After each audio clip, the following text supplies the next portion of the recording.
والله يدعو إلى دار السلام ويهدي من يشاء إلى صراط مستقيم.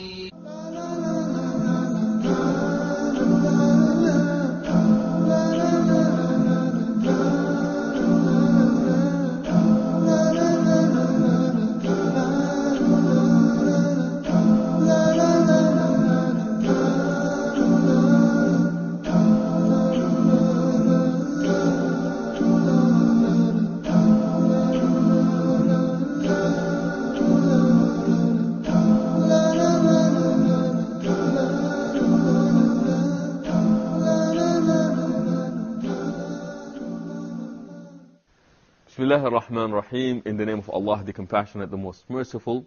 To all of our viewers out there, we begin by saying Assalamu alaikum wa rahmatullahi wa barakatuh. We're glad that you're joining us again one more time at the intersection of faith and reason, where our guest is Dr. Ja'far Shaykh Idris. Dr. Ja'far, it's good to be with you again.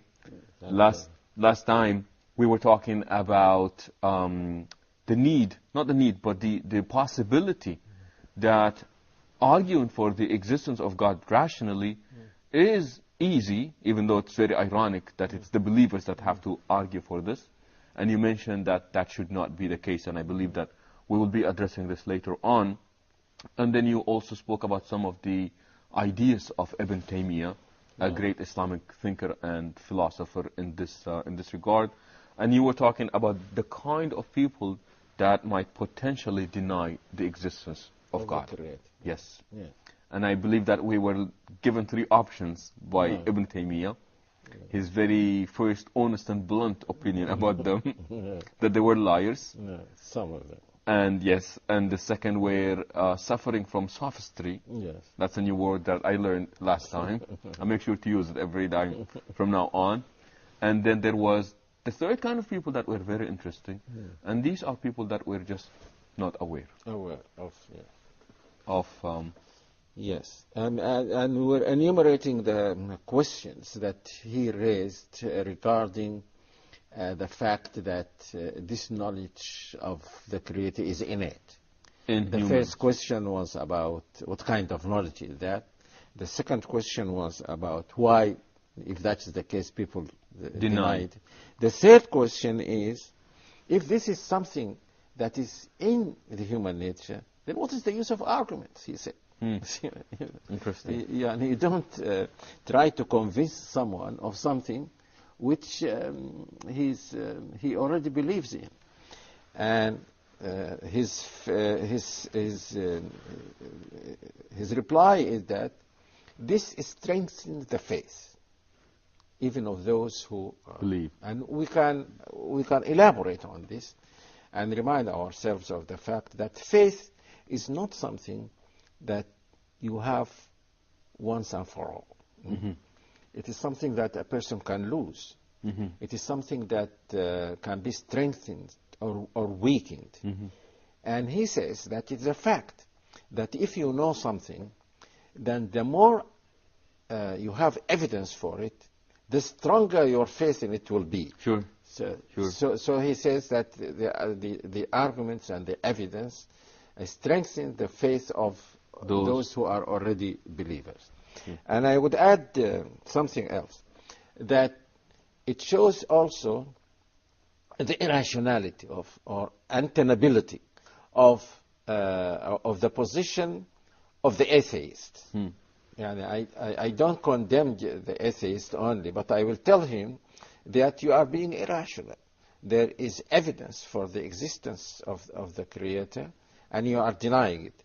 And all your arguments for the non-existence of the Creator are invalid arguments. So, and Ibn Taymiyyah says somewhere else that this is something that is a duty on Muslims to do.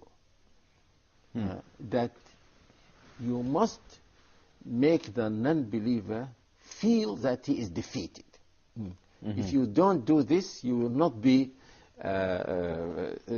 giving your religion its due. Of course, not everyone can do that. Sure, and obviously I think he's talking about intellectually defeated. Yeah, of course. Of course. We're talking about intellectual. Yeah, that's interesting that somebody from back then at Ibn Taymiyyah's time is actually promoting and encouraging such a thing.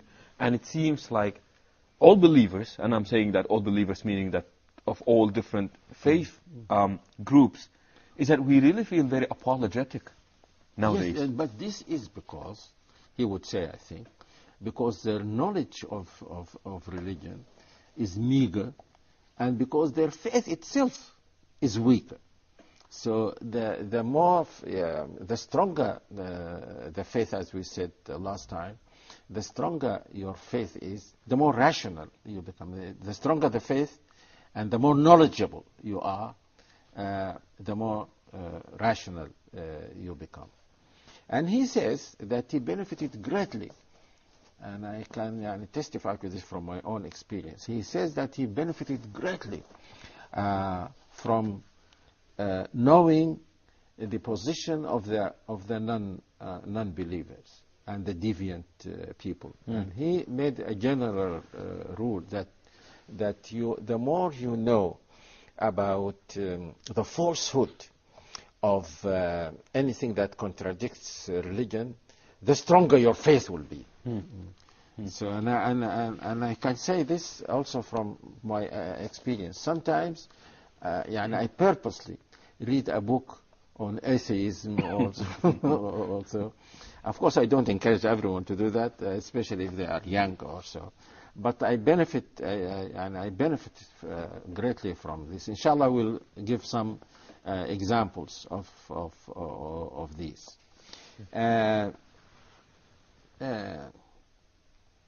Now, he says that the fundamental thing is what we have said. And this is the reason, in fact, why people believe. They don't believe because of the arguments that we are going to mention now, because some people are not even aware of these arguments. They do not even understand them sometimes. And sometimes the arguments can be put in a wrong form. Some atheists in the West criticized, I think one of them was Kant. They criticized argument for the existence of God. No, it's not Kant, no, because Kant was a believer. Marx. They criticized argument for the existence of God. They thought that they proved them to be false. Therefore, there is no God. Now, a very famous British philosopher said, no, this doesn't follow. He was not a believer himself, but he was speaking just logically. He said that the arguments can be false, but still God exists. Sure. Because you can give a false argument for the existence of something which in fact exists, but not for the arguments or the evidence that you mentioned. So we want to emphasize this fact. We are not saying this. We are not claiming that any person who doesn't understand these kinds of arguments in the elaborate way which we might resort to is not a believer. The belief is based primarily on that on that innate nature that is in humanity. So that's a good point that you're making there, and that is the defeat of an argument does not necessarily mean that it is the defeat of what that argument stands for. Now, yes, of the conclusion. Of the conclusion of that argument. Yes, because a person can make wrong premises and arrives at a true conclusion. Sure. Yes. So the fact that his argument is false doesn't mean that the conclusion is false. Right. I got you. Now, he says that he says that some people, and I know this also from my study of Western philosophy, people confine evidence for the existence of the Creator to certain arguments. They call them arguments for the existence of the Creator, and they teach them to the students and so on. And he says that this is wrong. He says that there are innumerable Arguments. There is innumerable kinds of evidence, not arguments in the logical sense, evidence for the existence of the Creator. And he said, because this is something that's very important for people, so the God who created them helps them by giving them so many pieces of evidence for them. And he mentions among these, first, of course, human nature, then what he calls the ayahs. He said that the argument of the ayah, I'll elaborate on this, you know that this is mentioned in the Quran several times. An ayah is a sign, and is an evidence. An ayah is an Arabic word. It's an Arabic word sign which means sign. Mm-hmm. And then there is what is called the cosmological argument. Mm-hmm. This is very well known to people in the West. And then there is what is called the argument from design. That the world is made in such a way that it must have a designer. Yeah, it is designed. It is not just God. The world is not made of just isolated, created things. There is a design. Mm-hmm. Then there is, he says, argument from the words of the Creator. Mm-hmm. You read the Quran, or you read the Torah, the original Torah, or you read the Gospel that was revealed to Jesus, and by reading the words of the Creator, you come to believe in the Creator, even if you were not a believer before. Mm-hmm. He says also the lives of the prophets.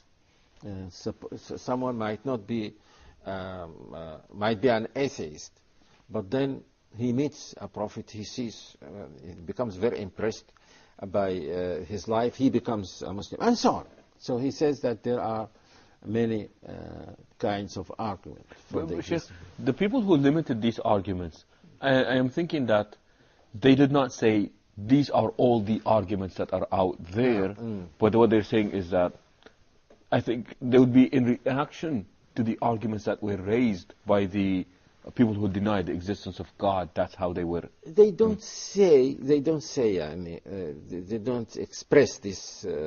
But the implicit assumption is that these are the arguments. These are the only arguments that are out there. And therefore, if we prove them to be false, then we are done. Yes. Then there is no Creator. But as you said, we tend to be a bit meager and maybe at times a bit shallow and trivial in the process when we are counter-arguing these points. Some of them.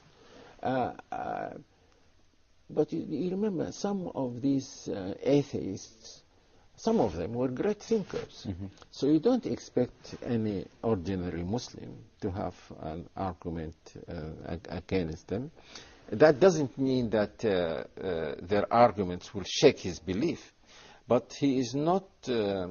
he doesn't have the knowledge also to counter their arguments. So I'm not saying that every Muslim should be so, but this is a kind of jihad, as this jihad has become a dangerous word these days. But anyway, this is a peaceful jihad, so there is no problem. Shaykh, when we come back, I would like to ask if that has actually promoted atheism, the lack of answers to the arguments that are made. Did that promote atheism in any way, shape, or manner? And please do stay tuned, and we will be back with Dr. Shaikh Ja'far again.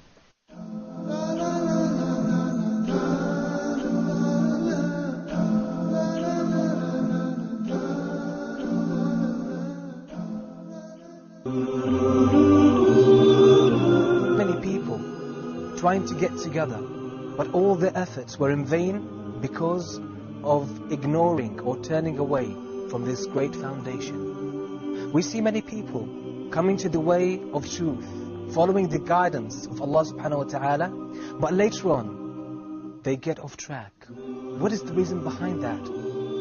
Unity is a result, it's not a cover-up. We have to be united from inside. And Allah made this clear in the Quran when He said, وَأَطِيعُوا اللَّهَ وَأَطِيعُوا الرَّسُولَ.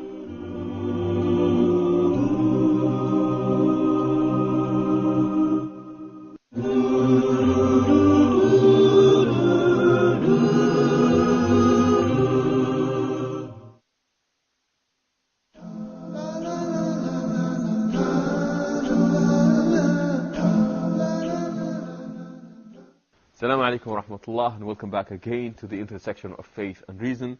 If you're just joining us, our guest is Dr. Shaikh Idris, and we are generally speaking about the relationship between faith and reason, and particularly at this point we're talking about the evidence for the rational evidence for the existence of God. And Sheikh, I believe you mentioned them in summary. Yes. And I believe we're going to talk about each one of them at this point. We said the first evidence is the innate knowledge. We did say that, but I'm sorry, I think I did ask, does the lack of response from the community of the believers to the arguments of those who deny the existence of God did die? In fact, to be fair to religious theologians, even in the West, they do write books against atheists. Whether the atheists are convinced or not is something they are not to be blamed for. In fact, one of the staunchest atheists declared that he now became a believer. Yes, he's called Professor Flew. And he used to criticize these arguments for the existence of God and so on. But there will always be people like this, as if they are suffering from sophistry or they are not aware or they are liars. So what can you do? But at least the arguments are there. What? But yes, at least yes. This is what we should make them feel, that they are wrong, whether they admit it or not. Or at least on the defensive, rather than the believers are on the defensive at this point. Okay. I'm sorry. Now, the second evidence is a very important one, is that the evidence of what the Quran and the Sunnah call ayahs. Ayahs. An ayah, as we said, is a sign. He said something interesting. He says, this is Ibn Taymiyyah, he says that a sign is not an argument. It is something that points to something else. For example, I know you, I know your voice. So if I hear your voice, I say, Yassir must be around. So your voice is an ayah, is a sign for your existence. So it is not an argument. It is not an argument. It points. And he says that the advantage of the ayah over the arguments, as that we will inshallah elaborate on, is that the ayah points to God directly. But while the argument gives you a general conclusion that there must be a creator or an eternal thing. But the ayah, as if you can say, makes a link between you and your creator. That's a very, very interesting point that he makes. But then he raises the question. Someone might say, or I don't know, perhaps I raise the question. Someone might say, but this is not an evidence. This means that I already know God. And I know this is His creation. And to see something as a sign of something else, you must know both. And you must see the link between the two. So the question would be, then what is the use? Yes, I think he raised this question. Well, then what is the use? I already know God. I'm not sure which is impressive more. The fact that he makes the argument, or the questions that he asks for his own argument. Because he's a great intellect. He's not afraid of raising questions. About his own argument. Yes. So he said, there's a good reason for this. The first, as we said about the evidence generally, he said that this strengthens your faith. The more you see of God's signs, the stronger your faith in Him will be. And the more you know about Him. Because in the Quran there are many verses about that invite us to think about the heaven and the earth and so on. And he said that this tells you about the attributes of your Creator. So there is يعني there is a reason for this. And he's saying that, I don't want to jump into conclusions, but it sounds as if he's saying that the ayahs do serve more of a purpose to the one who already believes. Yeah, of course. Yes. Rather than the one who does not. What about someone who doesn't believe? He says that you help him to see the link between the two. There must if he thinks deeply about the nature of the creation, and he already, even if he doesn't believe in God, he must have an idea of God. As some people said, you can't deny something of which you have no idea. So even an atheist must have an idea of what he is denying. What he is denying. Now, if he has that idea, and then you tell him about the nature of the creation, to help him to see the connection between the creation and what he's denying, which is he's God. denying, and then he will accept it. Because many of the atheists say that we don't see them as ayahs, we see them as just brute facts. This is a tree, that is the sea, these are clouds, and so on. He says that the argument helps the person to see the link between the two. And the best argument that does this is an argument in the Quran, which I will, with your permission, elaborate on. Please. The Quran says, أَمْ خُلِقُوا مِنْ غَيْرِ شَيْءٍ, were they created out of nothing? أَمْ خُلِقُوا مِنْ غَيْرِ شَيْءٍ أَمْ هُمُ الْخَالِقُونَ, or were they the creators of themselves?